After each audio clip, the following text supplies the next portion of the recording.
Hi there, it's Lynn Cox, clinical hypnotherapist, rapid transformational therapist, and Jimmy also specialize in stress and performance enhancement and performance anxiety.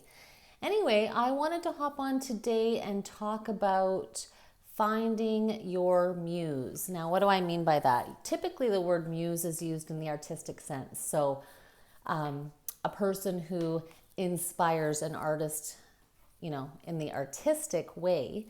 Muse can just also mean inspiration. So what do I mean by muse? Why is that important? And why is that something that you can employ, a strategy that you can employ in your day-to-day to help you out? Well, here's how it works. Often I'll see clients who have had a long history with whatever issue they're seeing me for. We go into hypnosis, we dig around, we find out why, where, when, and how they acquired whatever said issue is.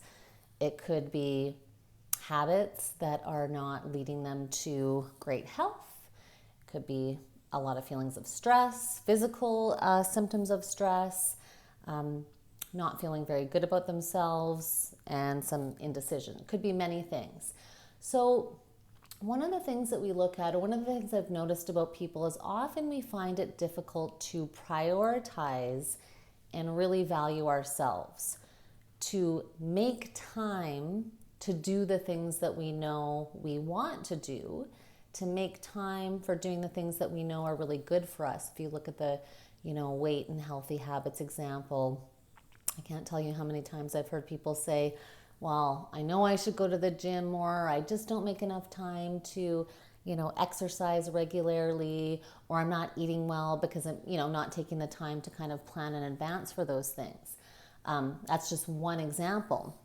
So one of the things I'll do with people, if while we're in a session, there's some resistance with that part of them that brought in whatever their presenting issue is, if they're kind of reluctant to let it go, they're maybe not valuing themselves enough, because one of the most common issues, underlying causes of every issue people has is the feeling of not being enough.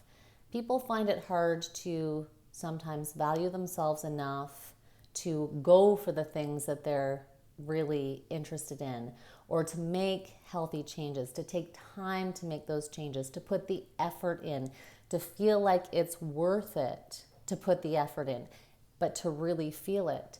So sometimes we need to connect with a muse, connect with another source of inspiration.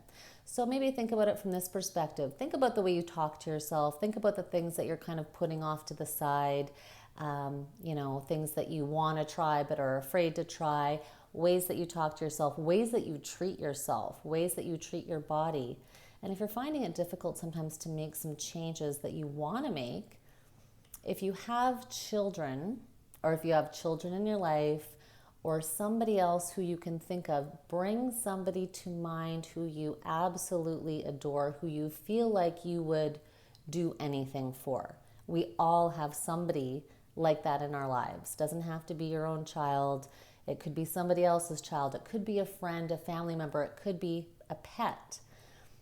And you ask yourself, whatever it is you're experiencing that's in the negative, whether it's negative self-talk, negative view of yourself, treating your body poorly, not trying things you want to try, think about what you would want that person or animal to experience.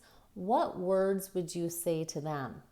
So from the perspective of trying something new, like getting up and delivering a speech, or being more vocal at work, or trying to present and speak more often, something you really don't want to do, what would you tell a younger child? What would you tell somebody who you really love, who says, who would say to you, I want to try this, but I'm scared and I think I'm bad at it and I don't even want to bother trying, and they're just going to kind of sit back and be fearful? Well, you would very likely be a cheerleader for that person. You would very likely say, hey, listen, anything you want to try to do, if you practice and put your mind to it, you can try it.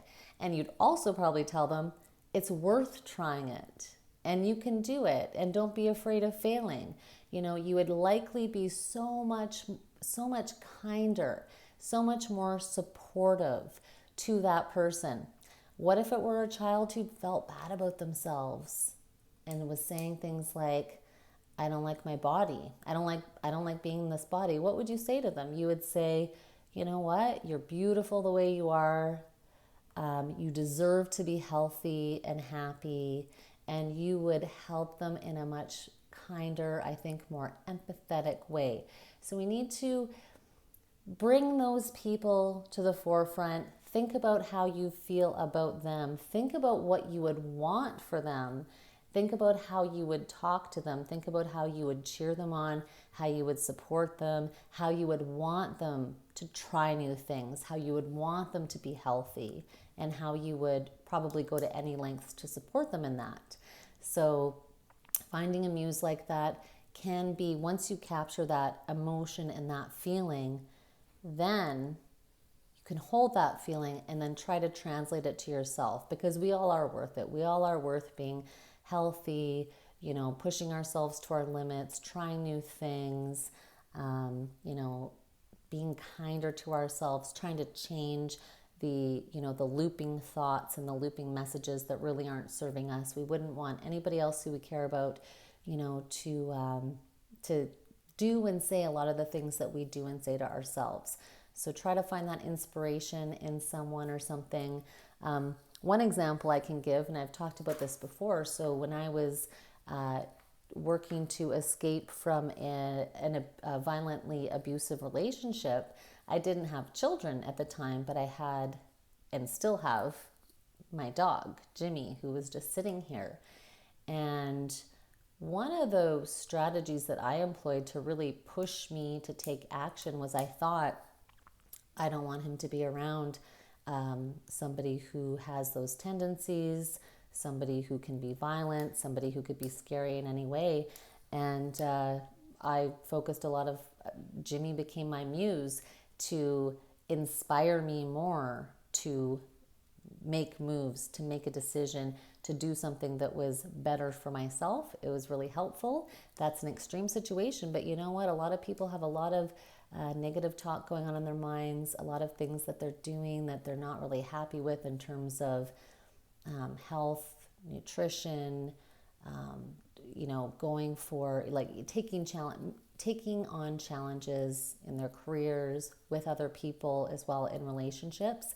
So try to find your muse and bring that feeling up, bring the feeling up of that person or that animal, and then try to, once you really feel that feeling, what would you say to them? What would you want for them? How would you support them? And then try to turn it on to yourself, because everybody's worth that. So have a great day.